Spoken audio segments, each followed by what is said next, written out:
I was almost beaten to death, if you'd call that bullied. It was not a happy childhood. I think when I was, 5 or 6 or something, I thought I was insane. Why'd you think you were insane? Because it was clear that other people their mind wasn't exploding with ideas all the time. They weren't expressing it. They weren't talking about it all the time. And you realized by the time you were 5 or 6, like, oh, they're probably not even getting this thing that I'm getting. No. It was just strange. It was like, I'm strange.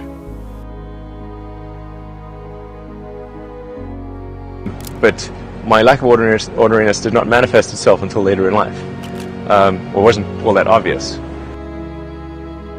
Did you feel diminished by it in any way? Like knowing that this is a weird thing that you really probably couldn't commiserate with other people? They wouldn't understand you? I hope they wouldn't find out, because they might like put me away or something. You thought that? For a second, yes. When you were little? Yeah, I knew they put people away. What if they put me away? Like when you were little, you thought this? Yes. Wow. Like you thought this is so radically different than the people that are around me. If they find out I got this stream coming in. Yeah. Wow.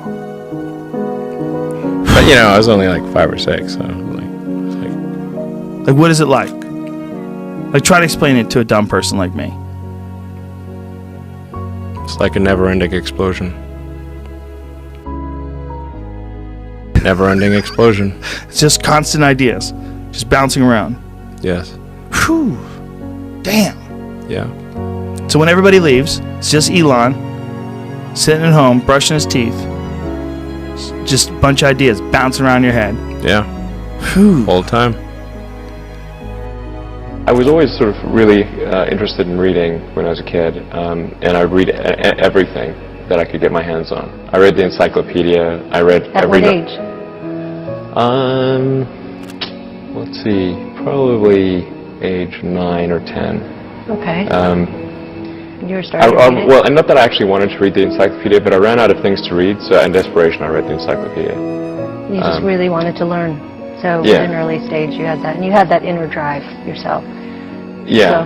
Well, I just sort of, I got bored easily, and so unless I was doing something like reading or playing a video game or watching TV. So how did you decide to leave your hometown and realize your dream in North America? So, I mean, I should say that, when I was a kid, I didn't really have any grand designs. I mean, the reason I started programming computers is because I like computer games. And I play lots of computer games, and I learned that if I wrote software and sold it, then I could get more money and buy better computers. So it wasn't really, with some grand vision or anything. I also read a lot of the philosophers and religious texts and that kind of thing, and a lot of nonfiction as well. Read the encyclopedia, in fact, I remember when I was just in elementary school, I was reading about ion engines, and I thought they were super cool. And now we're launching satellites with ion engines. I think on Wikipedia it says that I was inspired by my father in terms of technology. This is actually not true. I think that needs to be corrected. He's somewhat of a Luddite, actually, in many respects, particularly computers. He didn't want to buy a computer and refused to use computers and said they would never amount to anything. So I actually had to buy a computer with saved up my allowance, and then he did contribute a bit after I saved up my allowance, but he initially refused to buy a computer for me. But he was an engineer, electrical and mechanical engineer, so I was exposed to technical subjects when I was growing up. It's just that he wasn't much of a technologist. Your son Elon has potential that has never been seen in a lot of ways. At what point as you were raising him, did you think there might be something different about this little boy? From the age of 3. Really? He just reasoned with me so well, and I didn't know how he could figure out things. I mean, he was 3. And then I sent him to school early because and they said, you can't send him, as the youngest person in the class. And I said, he really needs other stimulation as well. And the nice thing is that he took what he could do and actually implemented it. Many genius kids, they stay in a basement because they can't actually, move ahead with that. Reading also an escape or rescue to you as a boy in school? It was, because yeah. I learned that you are kind of the youngest in the class and Yeah. bullied sometimes. That's true. So what was reading to you at that time? Well, this was, of course, back in the days before there were video games, and TV wasn't very good either. So, I was actually, for quite a while, the youngest and the smallest in the class. And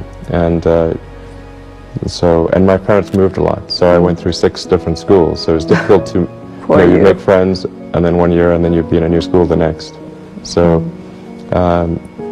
books certainly were something that I found comforting, and I would read all the time, just all the time, morning to night. I find that I basically learn whatever I need to learn to accomplish an objective. I think actually most people could do this, but they often self-limit. People are capable of more than they think. What I've found is if you simply read a lot of books and talk to people, you can learn almost anything. What made you so audacious? I don't really think of these things as all that audacious. They seem like natural things to do.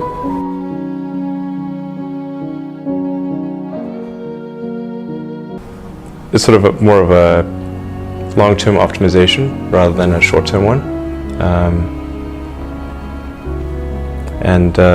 I just, not that I think everyone should be doing these things, but someone needs to do them. So if I see that, well, somebody's not doing this and maybe I could be helpful, then I try to do something in that regard. But my goal is try to do useful things, try to maximize the probability the future is good, make the future exciting, something you look forward to. With Tesla, we're trying to make things that people love. It's not how many things can you buy that you really love, that really give you joy? So rare. So rare. I wish there were more things. That's what we're trying to do. Just make things that somebody loves. But I think people can choose to be not ordinary. They can choose to not necessarily conform to the conventions that were taught to them by their parents. So yes, I think it's possible for ordinary people to choose to be extraordinary.